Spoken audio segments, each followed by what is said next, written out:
नमस्कार। मैं डॉक्टर मनीष मनन हूँ, पारस हॉस्पिटल गुड़गांव के शिशु रोग विभाग का अध्यक्ष हूँ। मैं आज आप लोगों से डेंगू फीवर के बारे में कुछ बातें करना चाहता हूँ और वो बताना चाहता हूँ जो आमतौर पे लोगों को नहीं पता है। डेंगू मच्छर काटने से होता है, ये हम सबको पता है। बुखार होता है, बदन टूटता है, हड्डियों में दर्द होता है, ये पता है। प्लेटलेट कम होता है, ये सभी को पता है। बहुत सारे पेशेंट ऐसे होते हैं जो अपने मरीज़ को लेके आते हैं, बच्चे को लेके आते हैं, देखिए जिसका प्लेटलेट कम हो रहा है, प्लेटलेट ऊपर जा रहा है कि नीचे जा रहा है। मैं आपको ये बताना चाहता हूँ कि प्लेटलेट सिर्फ एक छोटी सी चीज़ है जो कि डेंगू में गड़बड़ होती है, उसके अलावा और बहुत सारी चीज़ें हैं। सबसे पहले तो याद रखिए कि पहले 3-4 दिन डेंगू फीवर में तेज़ बुखार होता है।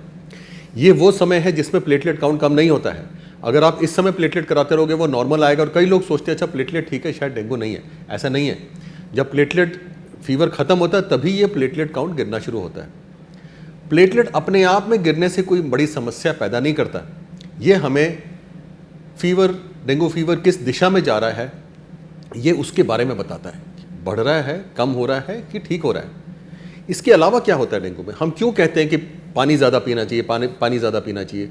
जो खून का गाढ़ापन है, जिसको हम प्रोफेशनल भाषा में पीसीवी या हेमाटोक्रिट कहते हैं, ये बढ़ जाता है डेंगू में। ब्लड विस्कोसिटी हम कहते हैं।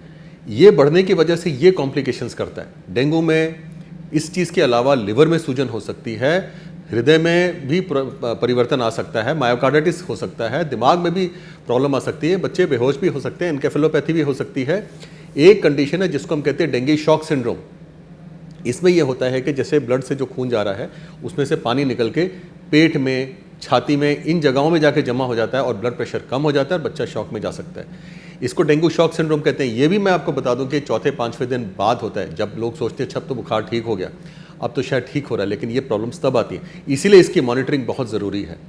और हमें ब्लड की विस्कोसिटी को कम करने के लिए क्या क्या कर सकते हैं? पानी ज़्यादा पिलाते रहना है। उससे भी ज़्यादा ज़रूरी है कि बच्चे को रेगुलरली, जैसे मेरे पास अगर डेंगू का पेशेंट आता है मैं रोज़ बुलाता हूँ, आज भी दिखाएंगे, कल भी दिखाएंगे, परसों भी प्लेटलेट करा के मुझे रिपोर्ट नहीं भेजेंगे, कोई फ़ायदा नहीं है उसका।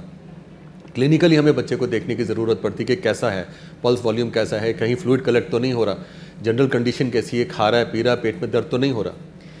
एक चीज़ और, क्या क्या ऐसे लक्षण है बच्चे में जिसको कि आप समझें कि भाई ये प्रॉब्लम वाली बात है। बच्चे का पेट दर्द हो रहा हो, उसको भूख ना लग रही हो, खाना खाने का मन ना कर रहा हो, पेशाब कम हो रहा हो, ये सावधानी वाले लक्षण है। हाथ पैर ठंडे हो रहे हो, बहुत सावधान, इमीडिएटली डॉक्टर के पास जाना है। उल्टी कर रहा हो, डॉक्टर के पास जाना है। तो डेंगू अगर डायग्नोस होता है, मैं समझता हूँ पूरा का पूरा उसका साइकिल तकरीबन 10 दिन का होता है, जिसमें पहले 4 दिन तेज़ बुखार, उसके बाद चौथे से 7वें दिन ये गड़बड़ियाँ होती हैं। सब में नहीं होती, कुछ में होती हैं।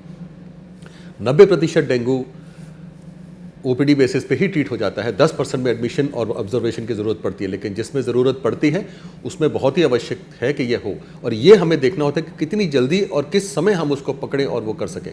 जहाँ डिले हो जाता है वहाँ फिर पेशेंट की हालत नाजुक हो जाती है और स्थिति गंभीर भी हो सकती है। हम सबको पता है डेंगू की वजह से मौतें भी होती हैं। तो सावधानी ज़रूरी है। मैं डराने की कोशिश नहीं कर रहा हूँ, लेकिन सावधानी, अगर हम सतर्क रहें, सावधान रहें, तो हम अपने बच्चों को सुरक्षित रख सकते हैं। धन्यवाद।